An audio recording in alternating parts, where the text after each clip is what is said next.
নমস্কাৰ সকলোকে শাৰদীয় দুৰ্গা পূজাৰ হিয়া ভৰা মৰম আৰু শুভকামনা জনাইছোঁ। এইবাৰৰ পূজা আগৰ পূজাৰ দৰে ইমান উৎফুল্লিত নহয়। আমি সকলো এইবাৰৰ পূজা অলপ সেমেকা আৰু সকলোৱে হিয়াৰ আমঠু জুবিন দাস যিহেতুকে নাই।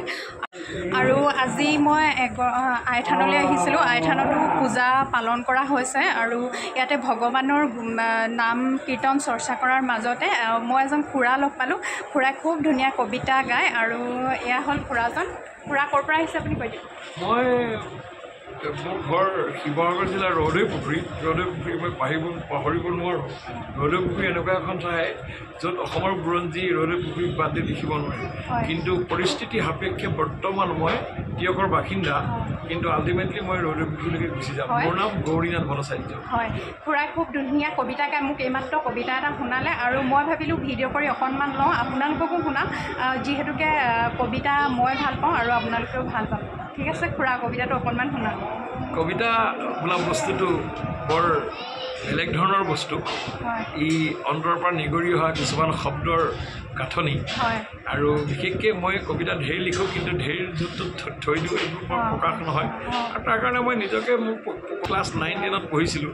সেই কিছুমান কবিতা এনেকুৱা গুৰুগম্ভীৰ কবিতা আৰু এনেকুৱা মেছেজ থকা কবিতা মই খুব ভাল পাওঁ আৰু মাজে মাজে আমাৰ মহান কবি আনন্দ চন্দ্ৰ আগৰৱালাদেৱৰ কিছুমান কবিতা মোৰ ফটককৈ মনত আহিল। কাৰণ ভণ্টিজনীয়ে ক'লে তুমি কিমান পঢ়া শুনা কৰিলা মা, সেই বুলি সোধাত তেওঁ ক'লে মই পঢ়া শুনা বিশেষ কৰা নাই। পঢ়া শুনা কথাটো লৈ নহয়, মানসিকতা আপোনাৰ অন্তৰৰ পৰা নিগৰি অহা শব্দবোৰ, আপোনাৰ কৰ্মৰাজি, আপুনি ভাল কৰ্ম কৰিছে নে বেয়া কৰ্ম কৰিছে তাত শিক্ষাৰ কোনো প্ৰয়োজন নাই, আপোনাৰ ভাৱধাৰাৰ ওপৰত নিৰ্ভৰ কৰে। ঠিক তেনেধৰণে এটা কবিতা আমি পঢ়িছিলোঁ, তাৰে দুটামান লাইন মনত আছে, গোটেইখিনি মনত নাই, বৰ দীঘলীয়া কবিতা। সেই কবিতাটোৰ আলম লৈ মই দুটামান কবিতা কৈছোঁ। কবিতাটো যিহেতু তেওঁ ক'লে পঢ়া শুনাৰ কথা সুধিলে ক'বলৈ বেয়া লাগে বুলি কোৱাৰ কাৰণে মই এই কবিতাটো মনলৈ আহিল। কবিতাটোৰ নাম চহা আৰু পণ্ডিত, লিখিছিলে কবি আনন্দ চন্দ্ৰ আগৰৱালাই। বহুত দূৰ চহৰৰ নীলগৰ পৰা আছিল এজন চহা জোৰমন পৰা। চহা মানে সকলোৱে জানে খেতিয়ক, আৰু পণ্ডিতে নীলগৰ পৰা বহুত দূৰ চহৰৰ নীলগৰ পৰা আছিল এজন চহা জোৰমন বৰা। ৰূপ যেন চুলিতাৰ বুঢ়া বয়সত লভিছিল বহুজ্ঞান সংসাৰ ঠেকত। বাৰিষাৰ বৰষুণ কাটি কৰি থৈ পুৱাতে ওলাই যায় হাল কোৰলৈ। বাৰিষাৰ জাহাজ মেঘৰ গাজনি সৰকি থাকে দুখেৰে একোকে নামানে। গতিকে এইটো জ্ঞানৰ যিটো ভাণ্ডাৰ এজন খেতিয়কৰ, সেই ভাণ্ডাৰটোৰ আমি কিঞ্চিত মানুহ আমি উপযোগী নহয়। তেওঁৰ কিন্তু শিক্ষাও নাছিল, তেওঁ এজন মাত্ৰ খেতিয়ক আছিল। গতিকে পণ্ডিতক এনেকৈ উত্তৰ দিয়াত পণ্ডিতে তেওঁক নমস্কাৰ কৰি কৈছে যে আপোনাৰ জ্ঞানৰ মূলাৰ অপৰিসীম।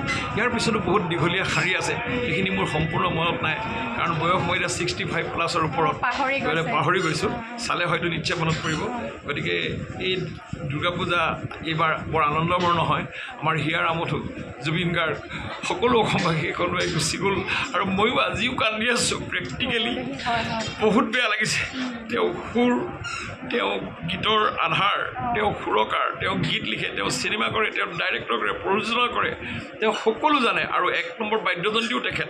গতিকে তেখেতৰ যিখিনি সৃষ্টিৰাজি, আৰু হয়তো মই যদি 100 বছৰ জীয়াই থাকোঁ বা 110 বছৰ জীয়াই থাকোঁ, অনাগত 50 বছৰ যে ছেকেণ্ড জুবিন এজন অসমত ওলাব, এইটো আশা কৰাটো খুব কঠিন।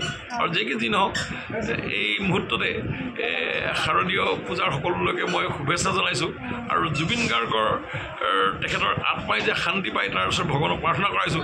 লগতে জুবিন গাৰ্গৰ প্ৰকৃত মৃত্যুৰ ৰহস্য আমাৰ আগত যদি চৰকাৰে দাঙি ধৰে, তেখেতসকললৈ মোৰ হাতযোৰ কৰি মোৰ অনুনয় বিনয় কাকতি মিনতি মই কৰি ৰাখিম। ধন্যবাদ। আৰু আজি আচম্বিতে এই মোৰ সম্পৰ্কীয় হয়, তেওঁলোকৰ ঘৰত আইথান আছে। এই আইথানত বাৰ্ষিক কৰ্ম তেওঁলোকৰ সদায় হৈ থাকে। গতিকে মই তেখেতৰ ঘৰত উপস্থিত আছোঁ। এখন নাম জ্বলা এখন আইথান, ইয়াত বহুত মানুহ আহি উপকৃত হৈছে।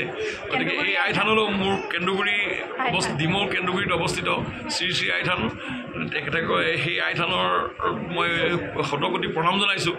আৰু যাতে যিয়ে আহে ইয়াত সকলোৱে উপকৃত হয়, মই মনৰ কামনা পূৰ্ণ হয়, সেইখিনি কথা জানে আশা কৰোঁ। মোৰ এই ভিডিঅ'টো চাই আপোনালোকে সঁহাৰি জনাব আৰু আপোনালোকেই উপকৃত হ'ব। ধন্যবাদ।